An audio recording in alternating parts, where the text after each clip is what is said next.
Welcome to the X Factor semi-finals.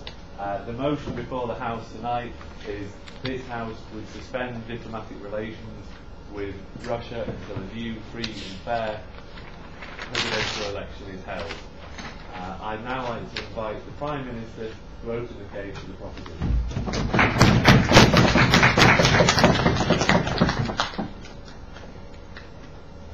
Okay, Elliot's already introduced me by stating the name of the motion. The model I'm putting forward tonight is going to be very simple. We will withdraw all our diplomats from Russia. We will exile all Russian diplomats back to Russia, and we will encourage all US and EU member states to do the same thing and encourage the Chinese also to follow suit. We're also going to initiate proceedings to have them removed from the Security Council of the United Nations.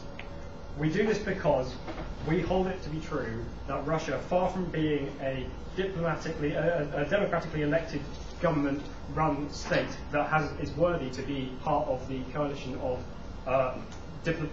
democratic, advanced economic powers in the world, they are in fact a backward and dangerously autocratically run regime where the country is run not for the benefit of its people, but for the benefit of a tiny minority who maintain control only through the use of intimidation, media control, and where necessary, even assassinations. So why are we doing this tonight? The first reason is because I'm going to talk about in my speech is that we believe that there is a double standard at play here. Secondly, I'm going to talk about why this could be a show of support for the people of Russia against its government. And thirdly, I'm going to talk about why, as a UN Security Council member, Russia is a unique threat that needs to be dealt with in this way. Firstly, the double standard. We in the West refuse to negotiate with terrorists. We refuse to negotiate with people who run organisations and who run their own countries based on fear. We shut down diplomatic and economic relationships with Mugabe, didn't we? No, we didn't. But besides that, when you talk about China, you're actually going to convince them about holding free and fair elections, really. We're going to. We believe, as my partner will go on to discuss, there are fundamental differences between Russia and China. And whereas Russia is moving backwards, when they made advances in the days of Gorbachev, for example, under Putin they're moving backwards. China is still moving forwards, and we believe that China will become one of these member states without our intervention. But that's besides the point now. So the first one I'm going to talk about, the double standard here. We believe in the West that everyone has a right to live in a government to live in a country with a government that listens to them. We believe not just that democracy is right for us, we believe that it is an innate right of all human beings, not to be ruled and to be subject to unfair punishments by your own government, but instead to have a say in the way that your country is run.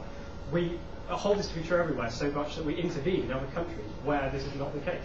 We level things like diplomatic sanctions and economic sanctions against countries that refuse to do this because it's a human rights infringement, isn't it? Yeah, but if anything like that happens in places like Russia, most people, if they really have a problem with it, they can go protest and revolt. And they have been. We've seen. Okay, thank you. Well, the argument here is that the way to somehow solve this problem is by a violent revolt from its people. We don't think that will happen unless there is a show of solidarity from other countries, which is the point I'm going on to discuss now. My second point. The Russian people have led protests, despite the fact that they have a media which is entirely controlled by a tiny, wealthy elite. They have been on the streets, they have used social media and other methods in order to coordinate a response against this unreasonable government. And there has been pitifully little response from anyone in the West, and we think that's unfair. We think we shouldn't be afraid of Russia just because it's big, just because it has diplomatic clout, just because it has economic power. We think that we should support its people in the same way that we support people of smaller states when they are oppressed. And that those people need our show of support because they are not able to tackle the regime that is the Russian government on their own. They are asking for our help. We need to show them help, don't we? So we're going to just ignore all the EU countries that are dependent on Russia's oil that is probably going to be cut off or plan. Our plan is not to issue economic sanctions initially, so we don't necessarily believe that oil will be cut off in this event. What we are trying to do is level diplomatic pressure, which is different from economic pressure. I need to go on to my third point very quickly because I'm running out of time. As a UN Security Council member, which Russia is, they have the ability to forestall other motions that in the United Nations that are to the benefit of other countries. They have used this power not to support human rights and to support the rights of all people in the world and prevent conflict like they're supposed to, but they've instead used it to frustrate plans that would go into helping people to throw off their government, the oppressive governments that they have, and help people. They have used it for their own selfish ends. They've used it to keep diplomatic and trade relations open with countries to whom they sell weapons, when any reasonable person would shut down those avenues in order to save lives and to promote human rights. So we believe that they hold a uniquely dangerous threat through that position, and to have a government that is autocratic, that doesn't listen to its people, and that is prepared to use backhanded tactics in order just to keep its own trade and to support the wealthy elite that rule that country, we believe is fundamentally bad for the world. And it's time that the countries that are developed Western democracies took a stand against these people together, no matter how strong they are. Thank you.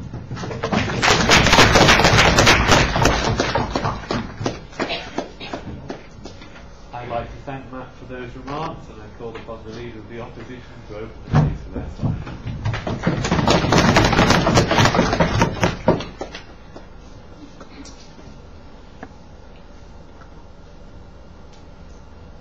Mr. Speaker, as Leader of the Opposition, I'm going to outline to you what exactly is the best possible solution for us to solve the current problem in Russia.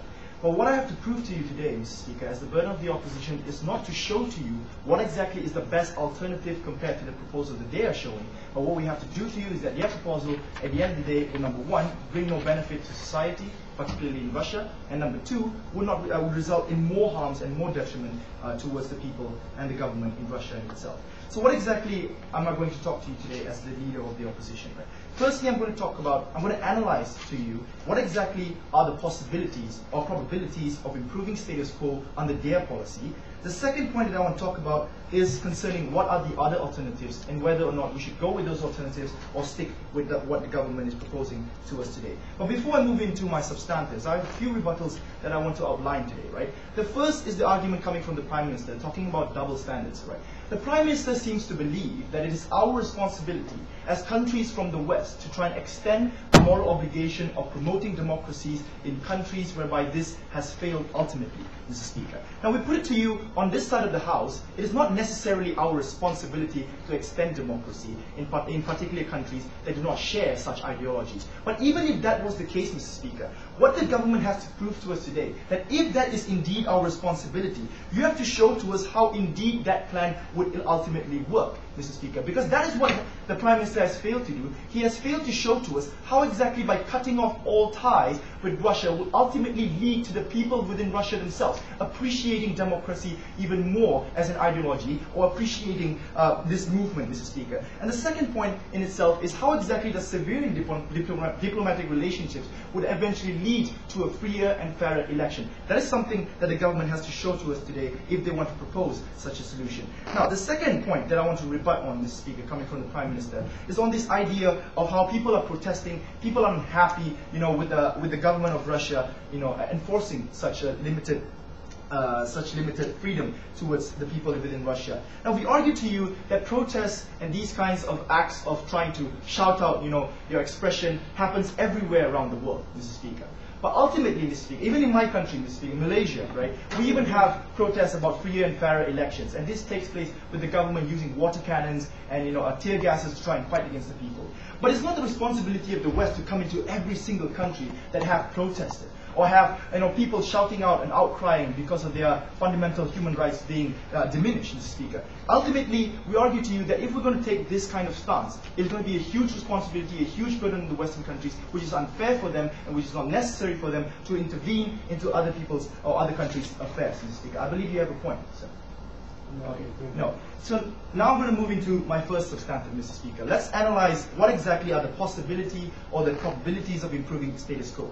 Now, the first thing we have to understand is what exactly is the impact or other impacts of their policy on Russia's policy. Now, we're going to argue to you that their impact will be hardly significant. Why? Because number one, Russia is already a huge industrialized economy by itself, right? Most of its gross domestic product are already self-grown. They are not really reliant on international trade. But even if we consider international trade, Mr. Speaker, we put it to you that 30 to 40% of the international trade of Russia is heavily reliant on China, Mr. Speaker. And the other bulk in itself is also reliant on the United States of America. What that side of the House failed to prove is how exactly are you going to encourage countries like China, the United States of America, or other countries within the European Union institution to try and sever their diplomatic ties with Russia in itself. Given the fact that Russia is heavily reliant on these other countries, Mr. Speaker, the fact that UK or a country like this would sever the relationship with China, with Russia, would have no impact whatsoever,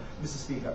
Now we have to understand, Mr. Speaker, that the main production or the main industry of Russia in itself would be oil, would be the production of natural gas, Mr. Speaker. And now this is obviously distributed to many other countries besides the United Kingdom. As a matter of fact, Mr. Speaker, you're out of order. As a matter of fact, Mr. Speaker, the United Kingdom doesn't really import or doesn't really trade with Russia concerning with this production of oil. So in this matter, Mr. Speaker, by severing the relationship, Russia really has got nothing to lose, Mr. Speaker. And if that is the case, severing the relationship with Russia would have no impact in terms of opening up, freer and fairer elections. Secondly, Mr. Speaker, on the idea of what is the best possible solution, we argue to you that change in a particular country, particularly when it's a movement towards a democratic state, it has to come organically and it has to grow from within. We put it to you that in most cases whereby Western countries try and intervene and trying to change things and try and force their outward perception within a particular country, it doesn't really work. We've shown to you, it's been proven, Mr. Speaker, in the Cold War, how the United States of America tried to change the situation in Vietnam, how they tried to change the situation in Cuba, where it didn't work, Mr. Speaker. We put it to you that we want organic change, and because of that, we are very proud to oppose.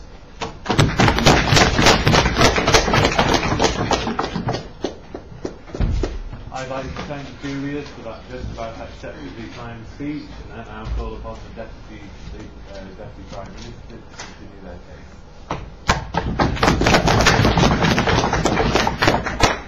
Brilliant. Thank you very much, ladies and gentlemen.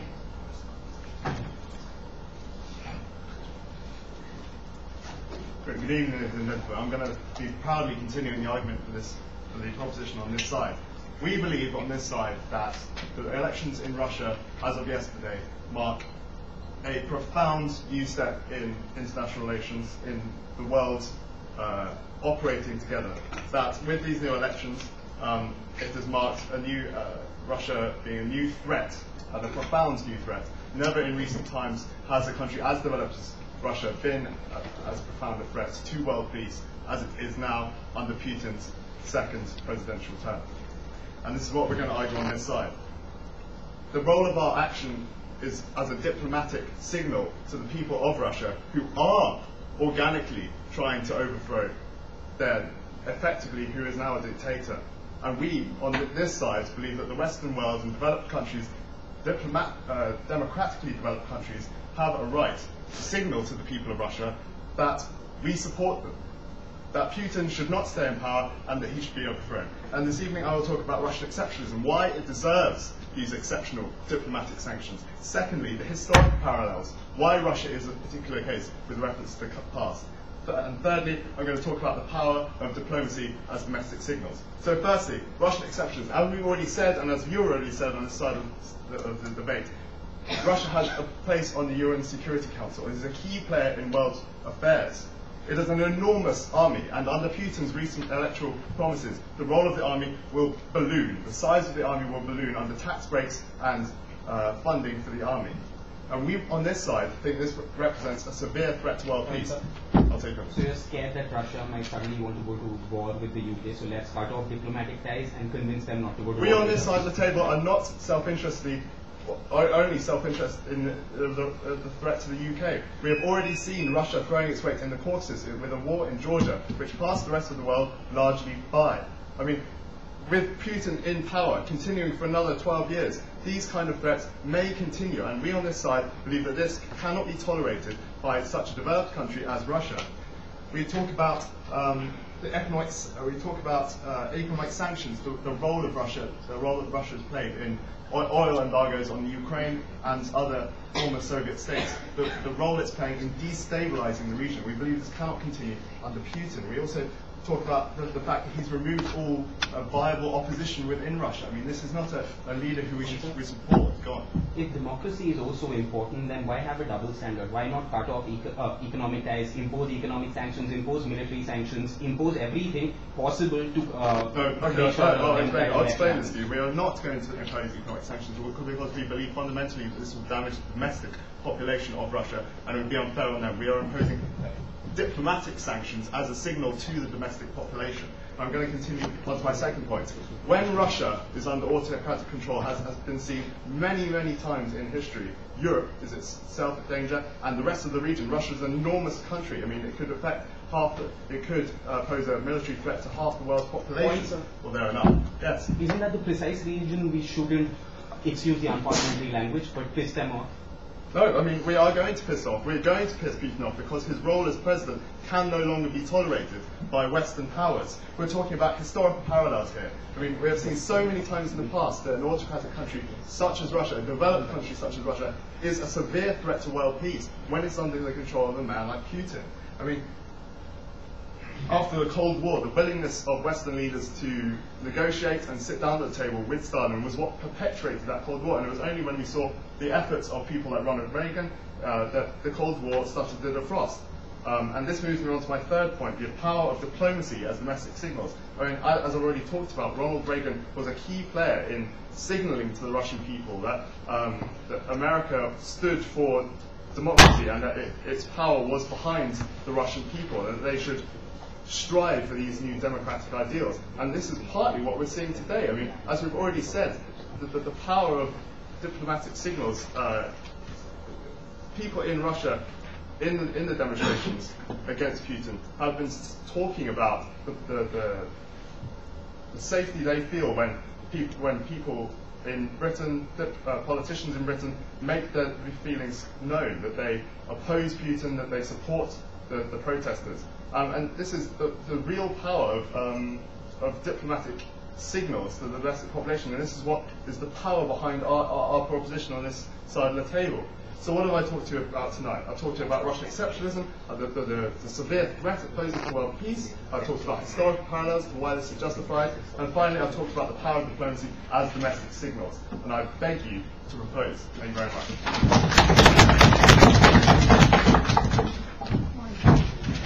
I'd like to thank Karen for those remarks, and I now call upon the Deputy Leader of the Opposition to continue their witness.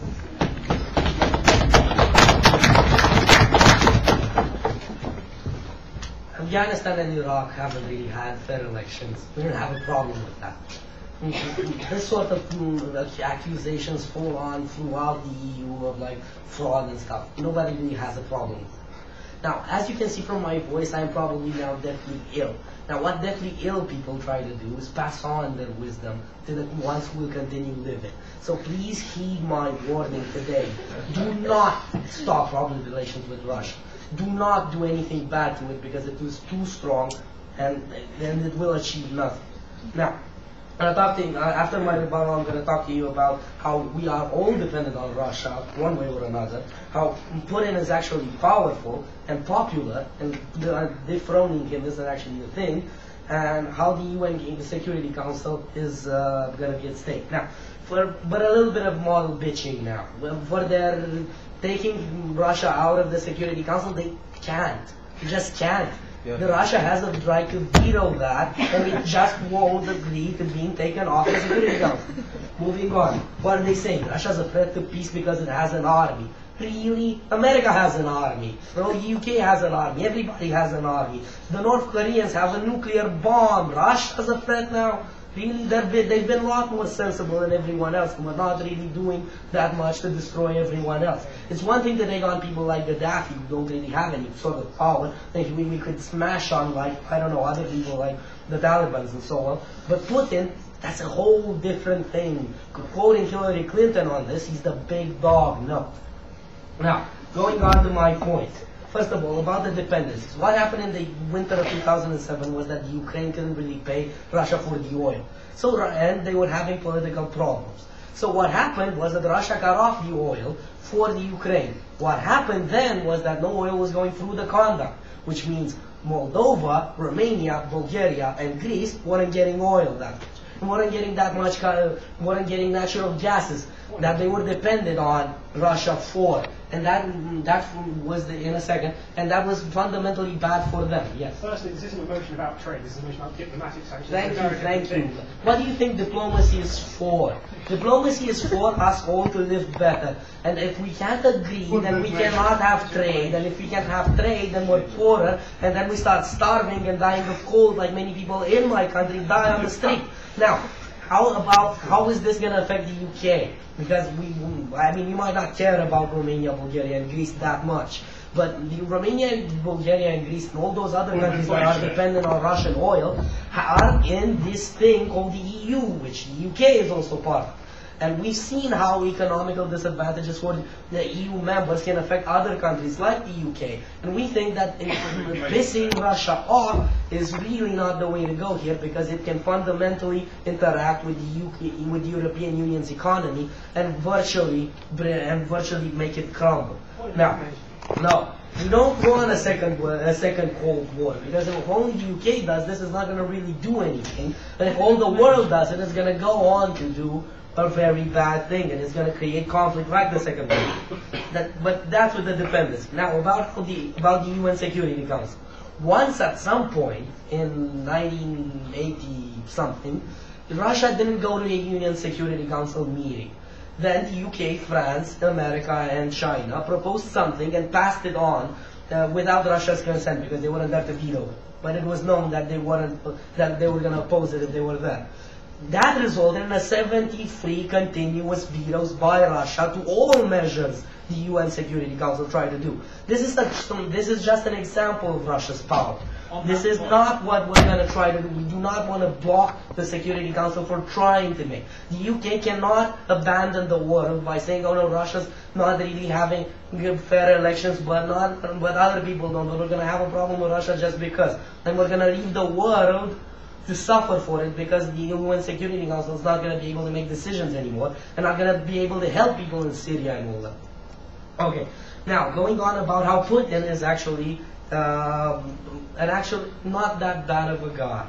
I mean, it seems like he's bad because he's doing all these weird things that us in the West seem bad, but actually 59% of Russians consider that Russia needs a powerful iron hand, like Putin. He also has a song with hot chicks in it. But besides all that, the military armed conflict in Russia, armed revolutions, hasn't started not because Russians are particularly peaceful people who don't have weapons. It hasn't started because Russians, on their whole, aren't that opposed to Putin. So maybe he doesn't have a 64% advantage, and he's just using that to be able to insert his legitimacy on a very wide and different kind of people. But we think that fundamentally he's not that bad. Thank you.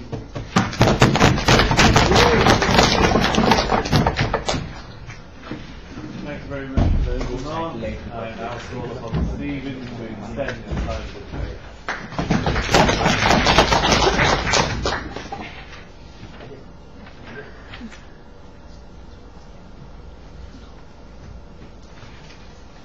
My lords, ladies and gentlemen, we've heard a lot of crap there from the opposition. I'm going to rebut a bit in a minute. But first, I'm going to extend the debate in my 3 points. We've heard a lot about the costs, the potential costs of Britain and the West from disengaging with Russia. We've heard about the economic costs. But I'm going to talk to you about the benefits this can bring us. The security benefits will be my first point. The benefits to international relations will be my second point. And the independent economics benefits we get from taking this action will be my third point. But first, I'm going to make a few points of rebuttal. I'm going to make a couple here and then wind the rest into my speech, because there were rather too many from what we just heard there. So we've heard there it's fine to rig elections as long as you have some videos with nice-looking women in them, with you in them as well. We obviously completely refute that on proposition. We heard some stuff about the Security Council. Now, I know the speaker we just heard is not a lawyer, and we can't blame him for that, but you don't sit on the Security Council matters relating to yourself, so we'll throw out that entire piece of his argument quite easily, I think. My first point, security benefits. I'm going to take this a slightly different angle. If people do not control their government, the government is more likely to do things that the people do not want it to do. The people, as a rule, are not in favour of economic and nuclear war.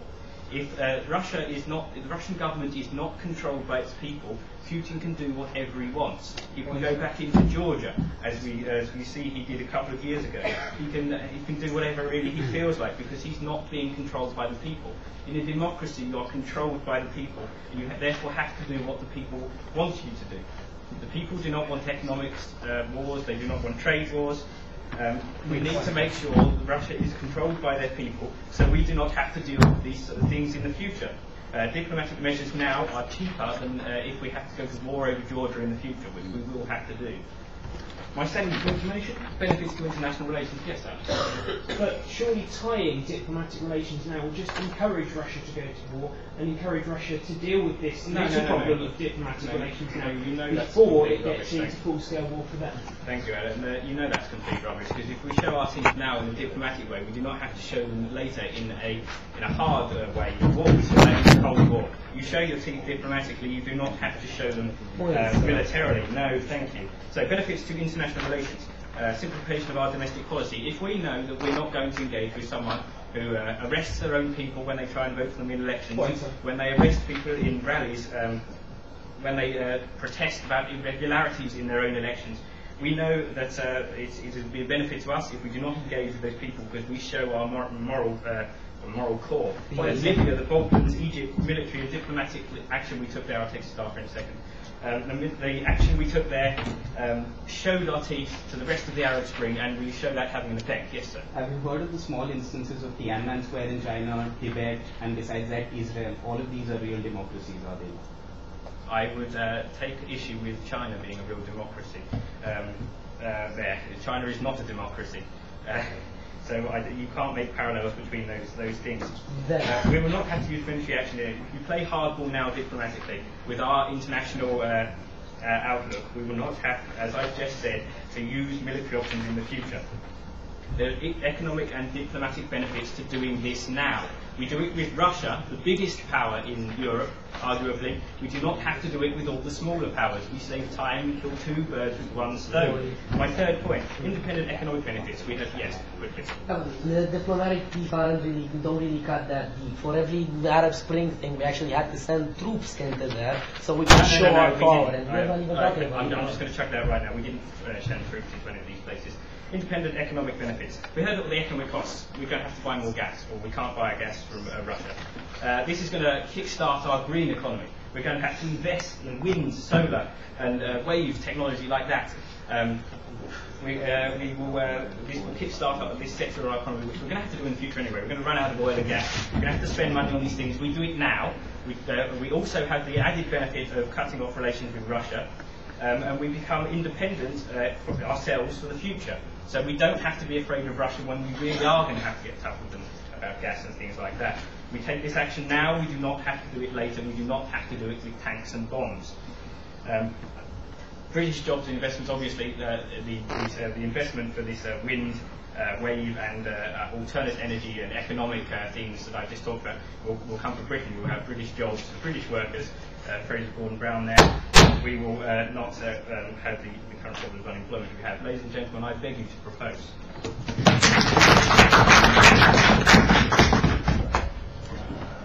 I'd like to thank Stephen for those remarks, and I now call upon Alan to present the case in the opposition.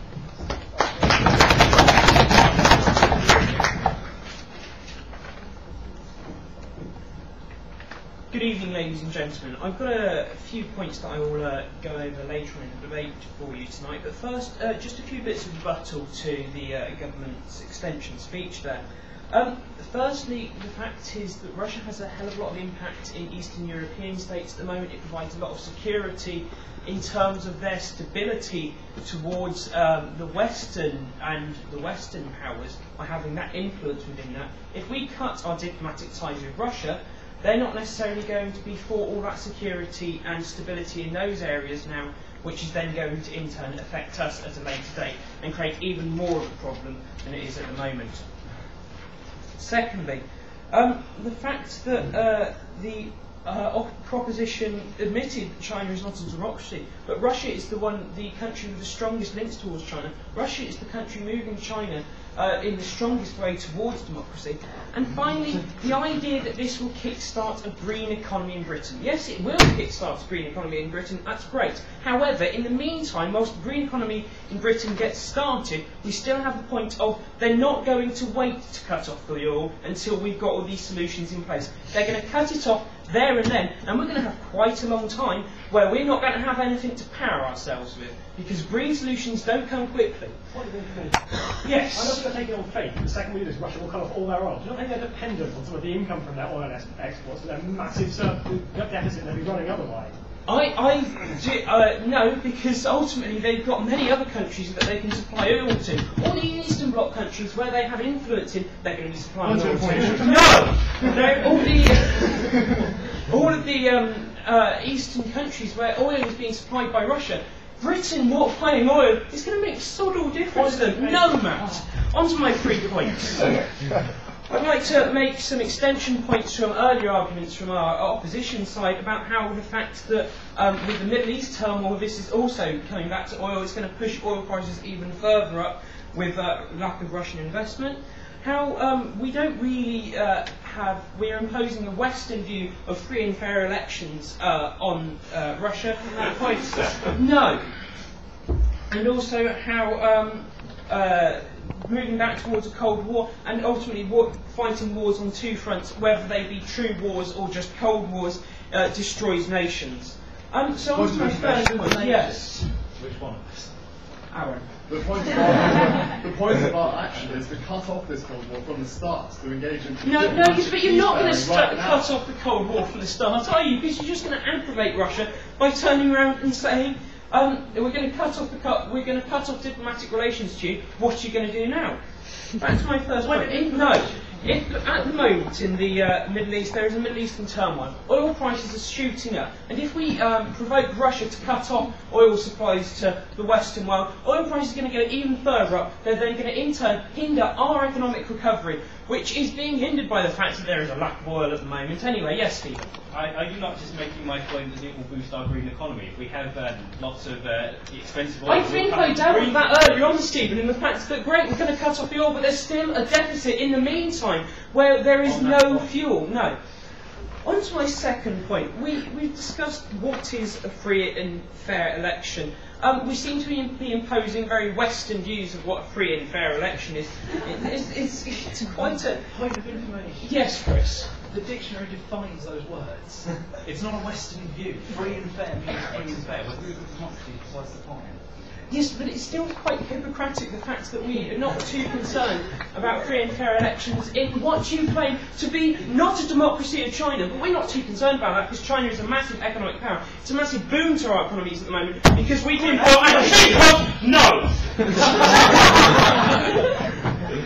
And also, I'd like to continue on the fact that fighting wars on two fronts by nations ultimately destroys nations. If we look back to the end of World War II, where Germany had started off by trying to fight the Russians on one front, the French and the English and the Western powers on another front, it was a destroyed country. Currently we are fighting wars in Afghanistan, we are working on increasing, rebuilding nations in Libya, and we're seriously looking at sanctions in Syria.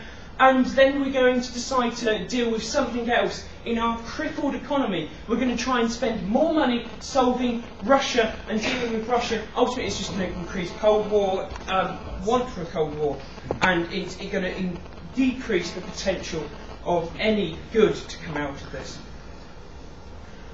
So I'd like to go over what my 3 points have been again. Firstly, the fact that the Middle Eastern turmoil in the country would ultimately push oil prices up even more when they're already rising at a fast rate. The fact that this is a hypocritic move, and the fact that we can't afford to fight wars on two fronts.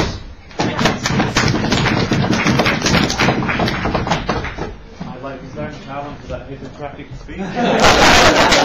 Great to continue.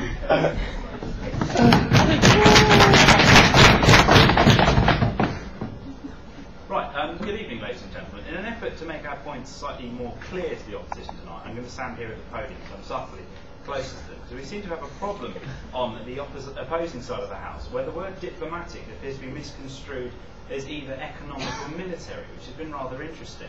And I'm going to go on to you tonight in my role in this debate to talk to you about the 3 points of clash we've had and how, I mean, I'd normally say I had to persuade you that we've come out on top, but I feel in this case it's verging on the self-evident. I'm going to talk to you first about this idea they've thrown at us as double standards and why they've shown not only inconsistency in their argument, the argument was wrong in the first place. I'm then going to talk to you about this idea of supporting the people of Russia. And then I'm going to talk to you about Russia's role in the world and how, again, we've seen contradiction and we've seen our side come out on top with the quality of the arguments. So without much rebuttal to Alan's speech, apart from pointing out that a lot of the problem with, saying that Russia's economy will impact directly on the Middle East, saying that it isn't economic to produce gas, natural gas from coal, which it was in this country for many years and surely would be again, is the equivalent of a slippery slope in the sense of an economic argument we haven't started. No, thank you, so I'm just starting. Point of information. No, Alan. My first point is about this idea of double standards. We're going to move quickly away from economics. We've been told, our side of the House has tried to point out why, and I'm going to talk to this in my third point, which is Russia's role in the world. We've tried to describe to you why we've targeted Russia in this attempt, in a diplomatic, I point out, not economic or military, set of sanctions. Go on. Diplomacy affects economies. If you don't trade with people that are your enemies, therefore if we make Russia our enemy, they're not going to be able to trade with us, and that's going to destroy European economy.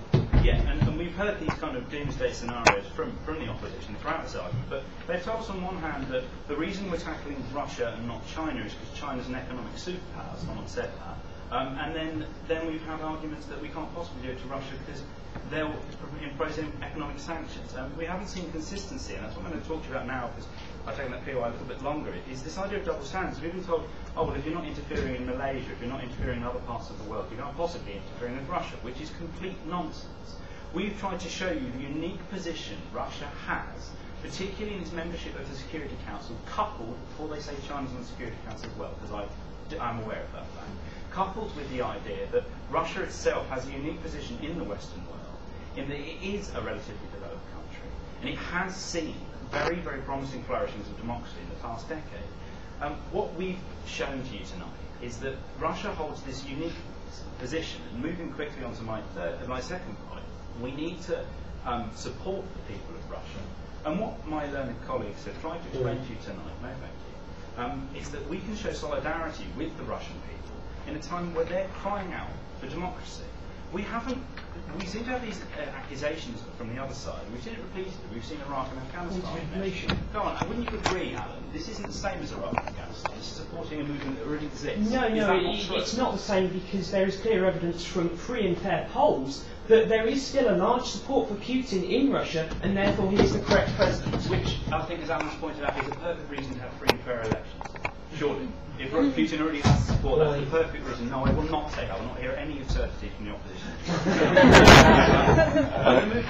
I've talked to you about showing solidarity with the people, and regardless of what some polls might say and others might not, that's all the more reason to saying we should have democratic positions. We've shown you a calm, reasonable argument as to why democracy is important, why we should make a diplomatic thing, which, yes, I agree, may have a no thank you.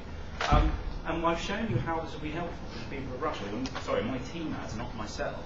And I'm going to move on to my last point quickly. No, thank you. Is Russia's role in the world. And we've heard this accusation that we shouldn't pick on Russia in case they become what they became in the 40s and 50s, and that we shouldn't pick on Russia in case Putin gets pissed off. Well, the point of picking on Russia, if that's what you want to call diplomatic sanctions, is to make it quite clear to the Russian government that we are not happy with the state of affairs, and our side of the House has consistently shown why we're not happy with the state of affairs.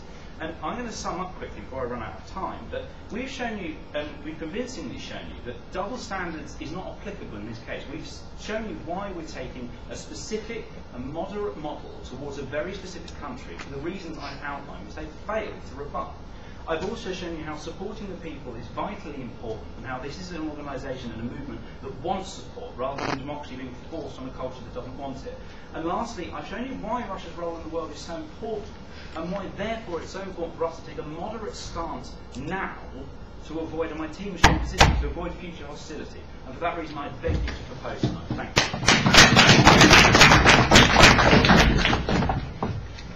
I'd like to thank Rick for his remarks, and I now call upon Siddhartha close the debate as a whole.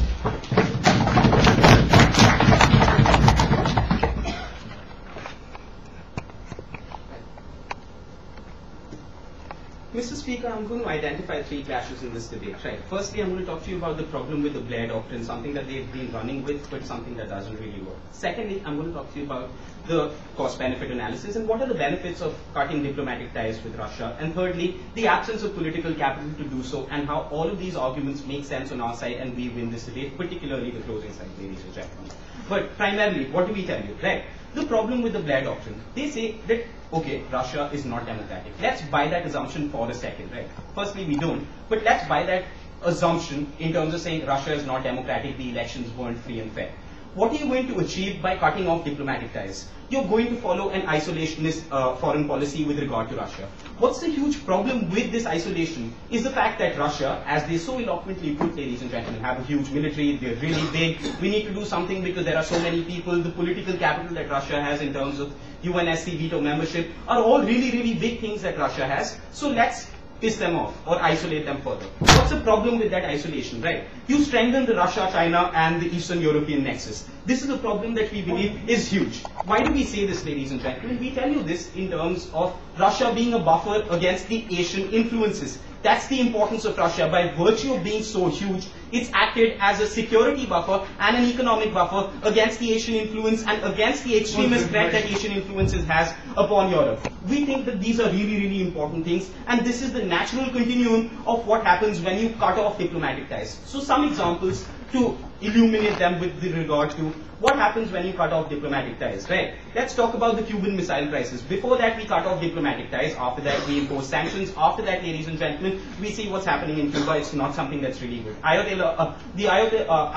in Iran. 1979, when he came into power, the US cut off diplomatic ties with Iran. What happened right now? It's the most isolated country, but it's become a rogue state. It's become so strong by virtue of the political capital, by virtue of the human capital and the military capital that it has. Yes. These are irrelevant debates for a later point. We're discussing what needs to be this done is what now. This is what cutting off diplomatic ties does, ladies and gentlemen. I'm studying international relations, and I would have shuddered in my grave if I heard this debate. The point is that very simply, they don't really understand what diplomatic ties does. They keep talking about social signaling. Oh, it's so important. But they've forgotten the premise of that argument, right?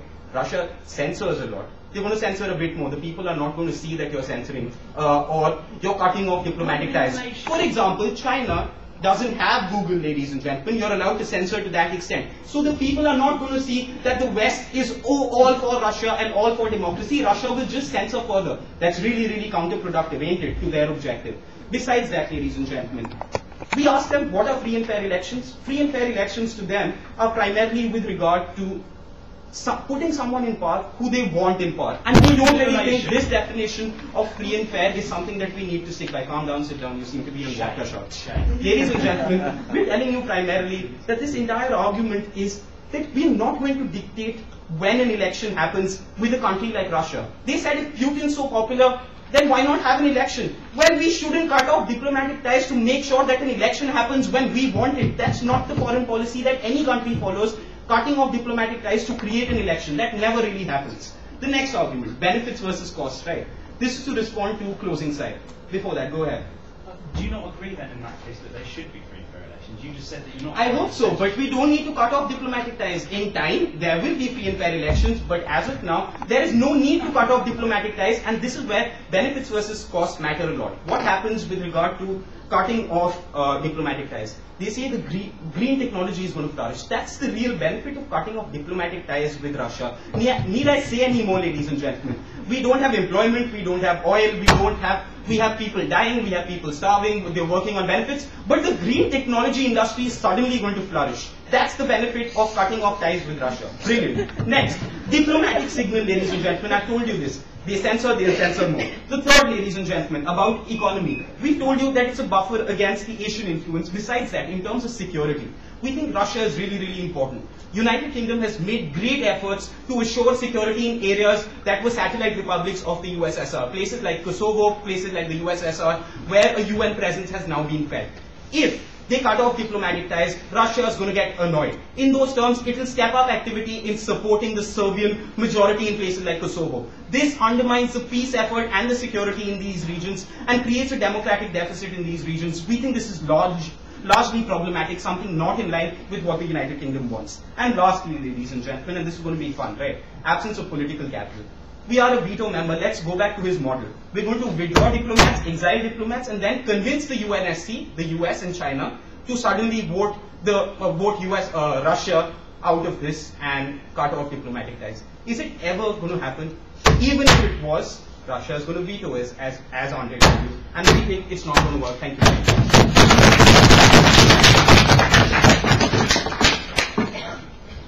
I'd like to thank the opposition whip for those remarks, and I now invite you all to go to the RAM whilst the judges will deliberate, and then we will then return our verdict to you. Thank you. This has been a production of the W Company. We film you so that one day we may rule you all. Good night.